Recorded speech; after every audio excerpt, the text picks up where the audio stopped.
Curious about what happened when a sacred relic was stolen right from a church in Lincoln? Or how a caravan of wealthy merchants could be robbed on the roads of France? And how is it possible that the powerful Medici family was brazenly robbed in the very heart of Florence? Today, we'll dive into history and try to uncover these fascinating mysteries of the past. This is Artifacts of Mystery.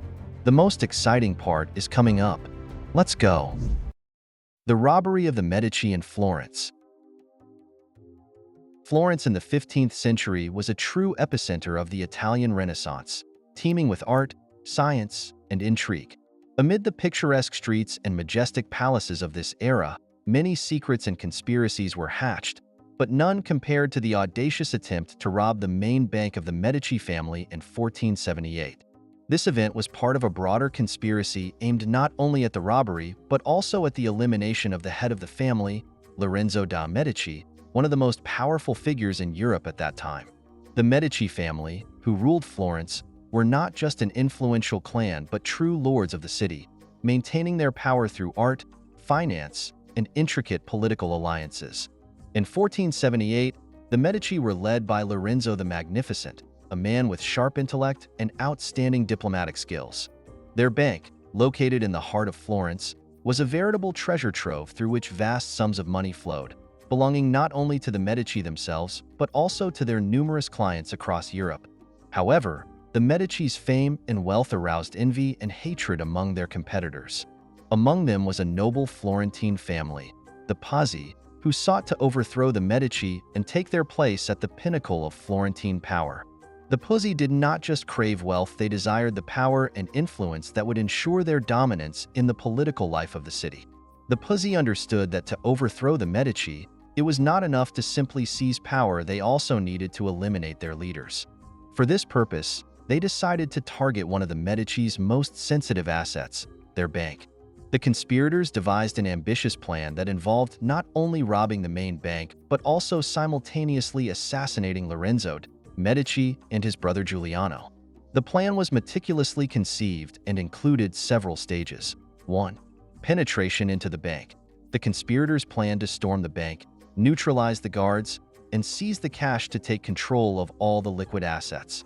2. Elimination of Lorenzo and Giuliano da Medici. Simultaneously with the bank robbery, the conspirators intended to kill both brothers during Sunday Mass at the Cathedral of Santa Maria del Fiore, when they would be most vulnerable. 3. Seizure of power.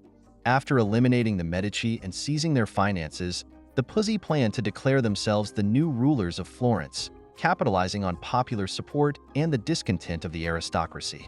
The conspiracy was backed not only by the Pazzi, but also by several influential aristocrats and even Pope Sixtus IV, who disliked the Medici for their political influence in the Vatican. Among the key conspirators were Francesco da Pazzi, the head of the Pazzi family, the main organizer and ideologue of the conspiracy; Gerardo di Montecroce, an influential Florentine nobleman willing to do anything to overthrow the Medici; Balduccio Salviati, the Archbishop of Pisa, who supported the conspiracy for religious and political reasons; Giovanni Battista Montezecco, a mercenary hired to carry out the assassination. The Sunday morning of April 26, 1478, began as usual in Florence, but for the conspirators, it was a day of decisive action. On that day, Lorenzo and Giuliano da Medici went to Mass at the Cathedral of Santa Maria del Fiore. While they entered the church, a group of conspirators, armed and determined, headed to the bank. The conspirators burst into the Medici bank, swiftly disarming the guards and taking control of the cash reserves. However, they encountered unexpected difficulties. One of the bank employees managed to raise an alarm, and soon Medici's armed forces began to gather around the building. Facing resistance, the robbers were forced to retreat, leaving most of the treasures behind. Their plan to seize the bank had failed. Meanwhile, in the cathedral, Francesco da Pazzi and his accomplices were ready to strike. However, when the time came to act, Giuliano da Medici, suspecting something was amiss, did not show up for the Mass, and Lorenzo, sensing danger, managed to fend off the attack and took refuge in one of the chapels. The assassination attempt failed, and the conspirators found themselves trapped. The failure of the conspiracy led to catastrophic consequences for its participants. Lorenzo di Medici, having survived the assassination attempt, immediately took steps to arrest the conspirators. Those who did not manage to flee were captured and subjected to severe punishments. Many of them, including Francesco di Pazzi, were publicly executed. Gallows for the conspirators were erected in the main square of Florence to demonstrate the power and determination of the Medici to the whole of Europe. The failure of the conspiracy and the assassination attempt not only solidified the Medici's power, but also became a symbol of their invincibility and influence. Lorenzo used this event to strengthen his authority, implementing sweeping reforms and tightening control over the city. As a result of this episode, the Medici became even more powerful, and their enemies lost any chance of revenge forever. The story of the attempted robbery of the Medici Bank in 1478 remains one of the most dramatic chapters in Florence's history. The robbery of a caravan of French merchants. In the mid-14th century, the 100 Years' War between England and France raged with unprecedented ferocity, turning many European roads into perilous paths where one could lose not only money but also life. This period was marked by bloody battles, large-scale raids, and of course, incredibly daring robberies. One such notorious crime was the robbery of a caravan of French merchants, who were transporting vast treasures through the lands of what is now southern France. In the 1360s, amid the height of the war, French merchants organized a large caravan to transport a valuable cargo, gold, silver, and other precious goods, which they intended to deliver to the markets of Europe. The caravan consisted of several dozen wagons, each loaded with valuables, and was accompanied by a substantial guard. This caravan was a prime target for many brigands and warriors eager for easy loot. The caravan was to pass through the lands of Aquitaine, which at the time was under English control. Despite the danger of the route, the French merchants hoped for luck and reinforced security, believing that their riches would safely reach their destination. Robert Knowles, a former captain of the English army, was known for his cunning and ability to organize daring raids. He was not only an experienced warrior, but also a remarkable strategist. His troops were notorious for their brutality and swiftness, making them a threat to all caravans that dared to cross territories controlled by the English. Upon learning of the French caravan passing through southern France, Knowles immediately set about devising a plan to capture it. He knew the caravan would be well guarded and decided to set an ambush in one of the narrow mountain passes where the attackers could use the terrain to their advantage. The ambush was meticulously planned. Knowles and his men carefully studied the caravan's route and chose the ambush site, a narrow mountain path surrounded by forests and cliffs where the caravan could not quickly turn around or take an alternate route. This location was perfect for an ambush. The caravan would be trapped, and the attackers would have full control over the situation. Knowles divided his forces into several groups. One was to attack the leading wagons, another the middle, and a third group was to assault the rear wagons to prevent any escape attempts. The soldiers received clear instructions to act quickly and silently, giving the enemies no chance to resist. On the day of the attack, early in the morning as the caravan began its journey through the mountain pass, Knowles' soldiers were already in position, lying in wait in the bushes and behind the rocks. As soon as the first wagons entered the narrow pass, the Englishmen launched their attack. Knowles was the first to strike the lead wagon, disarming the guards and cutting the horses' reins to create chaos. The skirmish was swift and ruthless. Knowles' soldiers, heavily armed and driven by the desire for plunder, fell upon the caravan's guards. They attacked from both sides, leaving no chance for escape. Screams of terror and the clash of weapons filled the air. Within minutes, it was all over. The caravan's guards were defeated, and the merchants, losing all hope of salvation, surrendered to the mercy of the attackers. After the quick and brutal clash, the Englishmen began searching the wagons. Their eyes gleamed at the sight of the treasures.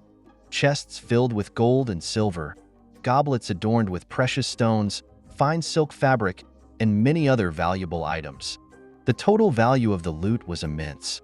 It was not just wealth, but a fortune capable of influencing the course of the war. Each soldier received a share of the spoils, but the most valuable items were reserved for Knowles and his commanders. However, Even after generous rewards for all the participants in the raid, there remained a vast amount of treasure, which was sent to England to fund further military actions.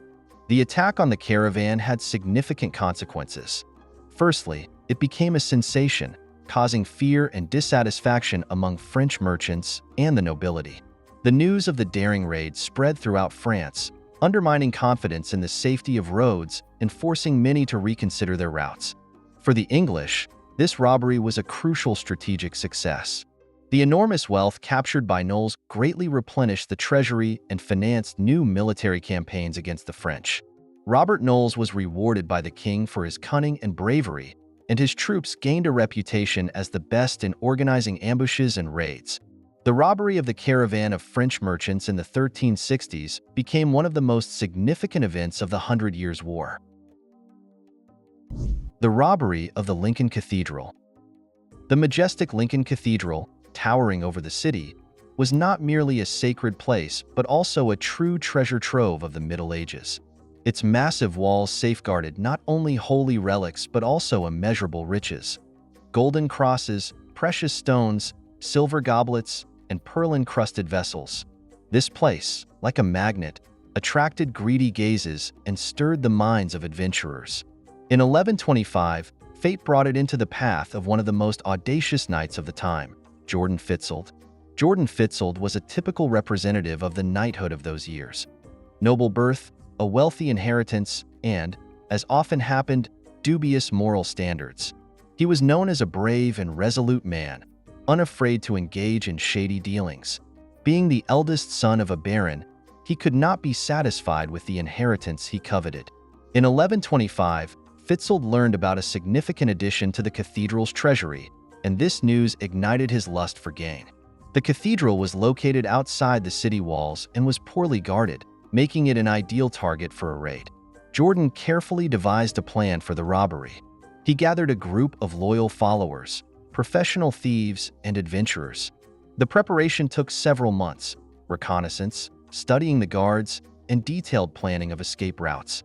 Fitzold knew he needed to act quickly and precisely to avoid potential problems with the city authorities. On the night of August 12th, under the cover of darkness, Jordan and his gang set out for the cathedral. Their task was not only risky but also very ambitious. They intended to penetrate the very heart of the cathedral and carry out as many treasures as they could. To gain entry, they used an old passage known to few besides the locals. The infiltration went smoothly. The thieves easily broke into the cathedral and found themselves inside. Before them lay glittering displays and altars covered with gold and precious stones. Soon, the gang, like a pack of hungry wolves, began stripping the sanctities. They took golden crosses from the altars, dismantled carved boxes, and carried out silver goblets and vessels. Jordan's primary target was the altar cross encrusted with precious stones, so large that it took several men to carry it. Fitzold understood that this cross not only had enormous material value, but also symbolized the religious grandeur of the cathedral. Its theft could deal a significant blow to the religious life of the city. Having successfully completed the operation, Fitzold's gang disappeared into the night, leaving the cathedral in chaos and ruin. The residents of Lincoln were shocked by what had happened. Upon discovering the loss, the church authorities immediately raised the alarm. News of the audacious robbery spread throughout England, and even the royal court was outraged. The cathedral's leadership, fearing for their reputation and eager to recover the stolen treasures, immediately appealed to King Henry I for help. The king, realizing that such a crime could not go unpunished, ordered an investigation to begin. Soon, the name of the main suspect, Jordan Fitzold, came to light. Catching Jordan proved to be no easy task. Despite his connections and influence, he could not escape justice. A few months after the robbery, Fitzold was arrested and brought to trial. At the trial, he tried to justify himself, claiming he acted out of noble motives, but his words convinced no one. It was evident that the knight was driven solely by greed. After reviewing all the evidence, the court sentenced Jordan Fitzold to death. The sentence was carried out with particular cruelty. Fitzold was executed in Lincoln's Central Square to show everyone that such crimes would not go unpunished. His execution became a significant event, drawing a large crowd. It not only marked the end of the life of one of the most audacious knights, but also served as a lesson to all who would dare to desecrate sanctities. The robbery of the Lincoln Cathedral went down in history as one of the most audacious crimes of the Middle Ages. And that's all. If you enjoyed the video, don't forget to like it, subscribe to the channel, and hit the bell icon. Your engagement is the best reward for us. Thank you for watching. See you soon.